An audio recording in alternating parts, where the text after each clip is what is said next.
Hello again, everybody. We're back here to actually go against Arlo once again. This is because Arlo obviously can have a different team, just as all the other leaders can, but I put out a video yesterday about Arlo's team that was actually, it was kind of an easy team for me to beat, even though he was the hardest leader up until this point. Well, now he's even harder, so we need to figure out how we're gonna beat him and steal those foolish Elton John glasses of his after we do whoop him up. And so this did take me a few times, and I seem to, I like to think that I have my account pretty well optimized. It's not perfect, of course, but the point is, I'm gonna actually show you a losing team that I had on the left side, just in the smaller screen, simply just for illustration purposes, but we're really gonna focus mainly on this center screen, which is my winning team, and I'll put a screenshot of that team right here so you can see what their CP was. I also named them according to their IVs and all that stuff, and so the secret actually is something that is incredibly surprising to me, which is Melmetal. I have not really found a great, just an awesome use for Melmetal until this very moment. So a lot of people expressed in the last Arlo video, in the comments section, I do want to apologize to anybody that I was thinking, like, why are they having so much trouble with this? It should just be a rock type Pokemon. No, you can see that my Rhyperior does beat that Scyther over on the left side, but really, even better is going to be a Melmetal. Specifically though, the moves are really important for everything. Like every single part of Arlo's battles, the moveset of each of your Pokemon is so important, it's so key. So you're gonna want your Melmetal to have Thunder Shock as the fast attack, of course, but Rock Slide. So make sure that the charge attack is Rock Slide, and it's really a move that you can get off rapidly and you can spam it. And so Scyther right here, that's a big thing, is sussing Scyther out to make sure that he uses those shields. So what's really important here, and maybe I can replay it if I need to, but again, this is so important, is that whenever you use your charge move, your charge attack will make their Pokemon not attack for like an entire,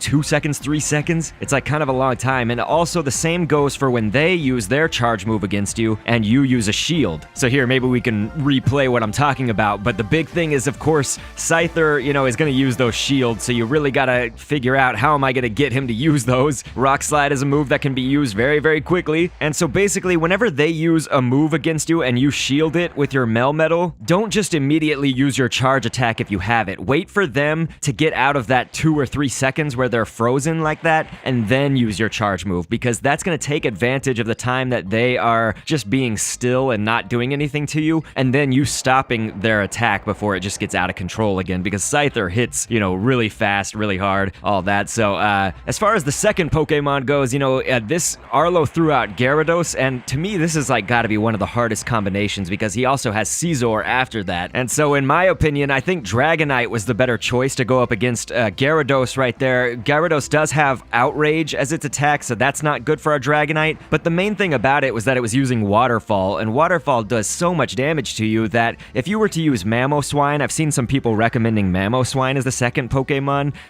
Really, it's going to depend on who the third is, but honestly, I was having a Mamoswine faint every single time before it could even reach the third, with a Gyarados that has Waterfall being your enemy, because if Gyarados has Waterfall, Mamoswine is vulnerable to water, so you gotta know your types, it's like the moveset is really important, but the types are really important. And so Charizard here was my anchor, my last one, specifically for the Scizor. I didn't want to have to pull out Charizard until that Scizor, and you can see that it paid off. We had a ton of HP left. Charizard just having access to Blast Burn is really the key there. It was a superior move, I think you could maybe try it with Entei, but none of my Entei were powered up enough to match where my Charizard was, and my Charizard has Blast Burn. So again, that was kind of the basis for choosing Charizard. So let's quickly, 20-second recap. Melmetal, Thunder Shock, Rock Slide. Make sure it's as close to 3000 CP or over. Try to spam the Rock Slide, but wait for your opportunities. If you've just used the move, remember that Arlo's Pokemon is going to stand still for a few seconds, and if he uses the move on you, shield, and then wait to use your charge attack until he's out of the 2 or 3 second stationary time. And so then I went with Dragonite, resistant to the water. My Dragonite had Outrage. Mamoswine would be weak to water, so that's why we didn't go with that. And then just Charizard to go against Scizor. Make sure your Charizard is powered up a decent bit. The problem is, if Scizor has the chance to get off a charge attack, it could absolutely destroy your Charizard. So timing things out exactly how I did in this battle is going to be really advantageous for you. I think it's going to help and save just a lot of headache. So I sincerely hope that this helps you guys, and really, don't be afraid to take on Arlo now. Take him down! If you guys want me to do another video on a different combo that Arlo might have, please please let me know in the comments, and I will catch you on the next vid. And thanks for viewing.